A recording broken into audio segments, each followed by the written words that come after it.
smoking, you're in the Thames. Now, as a polymath and thinker and the first scientist, obviously he's operating way beyond the expectations or the understandings of any of the people around him, especially the Franciscans with whom he is sharing some kind of monastery.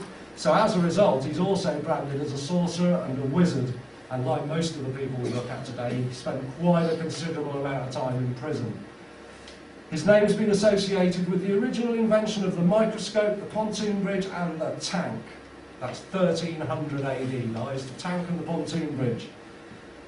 He's also said to have gained much learning from the devil and to possess a mirror that could enable him to get information from distant places. He's not dissimilar from Dr. D. He had an obsidian mirror that was said to be able to read the future in.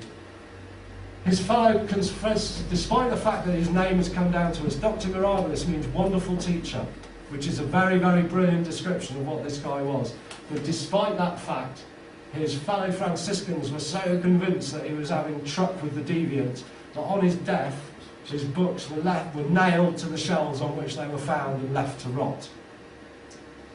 That's what you get for crossing the church. Unfortunately, you really had to be a member of the church to do this work to start with, because you needed to be able to write. And if when was this? In the 1500s? This was 1200s, the 12s and 1300s. Effectively in our dark ages, some of these guys were beavering away on their own. There were obviously a lot of people trying to stop them. One of the things that we do know about alchemists is that they used a lot of symbols in their work. They used the symbols partly to get whatever power can be got from the symbol itself, which we all understand, sympathetic magic, but also they used symbols to avoid what was happening with the lands of Nicholas II.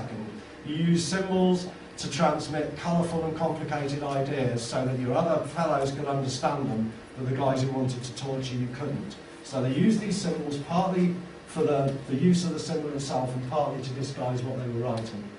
One of the symbols is the Ouroboros, the symbol of the dragon eating its own tail, or it can be a serpent. Really, the dragon and the serpent, to all intents and purposes, are the same thing, and they are symbolic of divine power, if you like, of divine creative influence. The dragon's a symbol of the primal unmanifest, and the god Mercury, who's known by the Greeks as Hermes, who is said to have was one of the characters who brought alchemy to Earth. The circle is symbolic of the eternal cycle of nature, so you've got divine spirits and the eternal cycle of nature all in one really beautiful symbol. Most importantly, the Ouroboros recreates itself by eating its own body. So it's a symbol of nature, it's a symbol of matter transformed, and so it's the primary symbol of alchemy itself. We return a little bit to that later because some interesting stuff comes up about the Ouroboros. Another thing that's major to alchemy is, of course, the phoenix, the symbol of rebirth through fire.